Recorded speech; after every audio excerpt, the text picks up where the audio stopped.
Okay, we have the two graphs. The cos graph is the red one, the tan graph is the green one. Now they ask, vir watter waardes van x is fx gelyk aan gx? So in English, for which values of x is gx equal to f of x? Now where graphs are equal,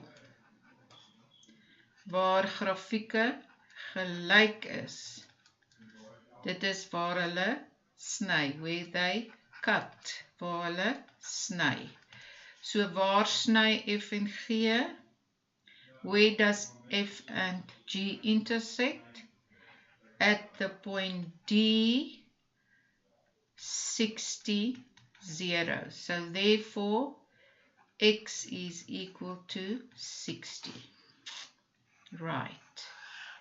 The next question says, for which values is fx greater than or equal to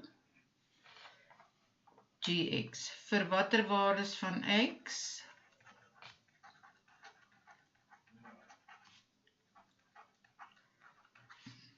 is fx groter of gelyk aan gx? For which values of x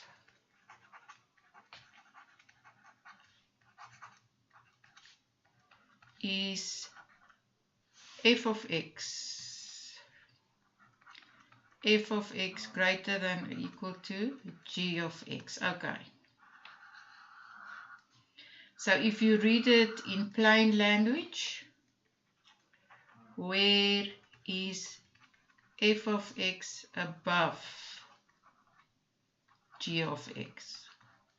As jy het nou in gewone taal lees, dan sê jy, waar is fx bokant gx?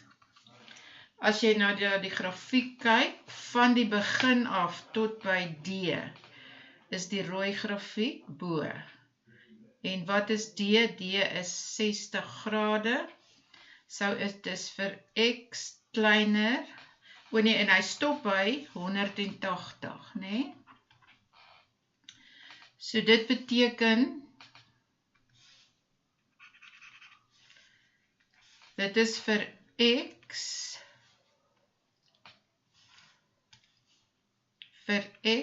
element van, en hy begin by minus 180, en hier is 'n gelykaanteken, so hy eindig by 60. Of jy kan sê, x is minus 180 is kleiner of gelyk aan x, is kleiner of gelyk aan 60.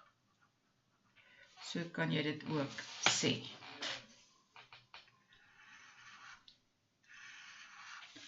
Die volgende vraagie sê, waar is fx maal gx groter of gelyk aan 0?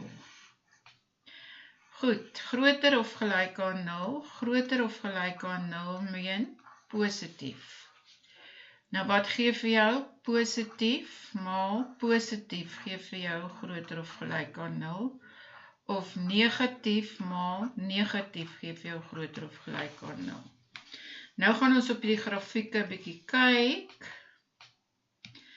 En ons gaan nou negatief en positief invul. Hierdie rooi grafiek is onder die lyn alipad negatief. Alipad negatief.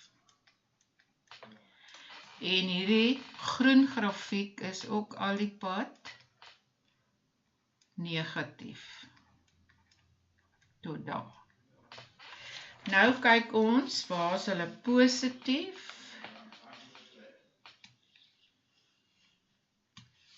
Goed, hierdie rooi grafiek is positief daar. Hy is positief, positief, positief, positief, positief, al die plek. En die groen grafiek is positief. So nou kan ons sien, daar's nêrens waar albei positief is nie. Maar hier's 'n plekkie en ek gaan dit nou in blou aandui. So, as jy van hierdie lyntjie af links kyk, het jy negatief maal 'n negatief gee vir jou 'n positief. Hierso tot by D het jy positief maal negatief, so dit gaan vir jou negatief gee. En na D het jy weer positief maal negatief en dit gaan vir jou negatief gee. So is net hierdie eerste blouerige stukkie van die x'e waar hy dan positief is. So dan skryf ons, dis x 'n element van minus 180 grade tot by 120 grade. Of jy sê minus 180 is kleiner of gelyk aan x is kleiner of gelyk aan 120.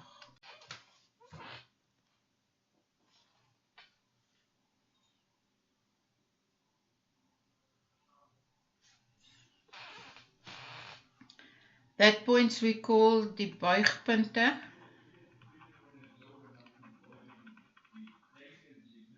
Buigpunt. Okay, buigpunte of point of inflection. Right. Nou ja. En dan die minus 1 sê hy's down with 1 unit. Dit sê af met 1 eenheid. Goed, en dan gaan ons hierso op kyk gou. En die x plus 30 stel ons gelyk aan 0, so x is gelyk aan min 30, so die grafiek skuif 30 grade na links. The graph moves 30 degrees to the left.